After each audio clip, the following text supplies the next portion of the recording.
Same আরেকটা অঙ্ক, a man covers half of his distance 6 কিমি পার আওয়ার গতিবেগে এবং রিমেইনিং হাফ 3 কিমি per hour, find the average velocity. তাহলে এই ক্ষেত্রে আমরা জানি, আগে এই অঙ্কগুলো ডিটেলসে করেছি, একটু শর্টকাটে দেখতে গেলে আমরা জানি সব সলিউশন বইতেও থাকে এটা 2xy by x plus Y. এখানে কি আছে, এক্স মানে প্রথম গতিবেগটা, ওয়াই মানে দ্বিতীয় গতিবেগটা। তাহলে 2 ইন্টু 6 ইন্টু 3 বাই 6 প্লাস 3, এটা যোগ করলে কত হয়, 2 ইন্টু 6 ইন্টু 3 বাই 9, 9 দিয়ে 3, 3 দিয়ে 2, 4 কিমি পার আওয়ার।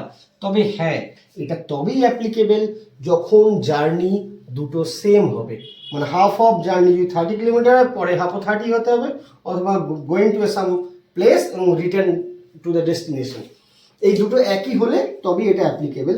এরকম নয় যে প্রথম 10 কিলোমিটার গেল তারপর এটা 15 কিলোমিটার গেল, দেন কিন্তু এটা অ্যাপ্লিকেবল নয়।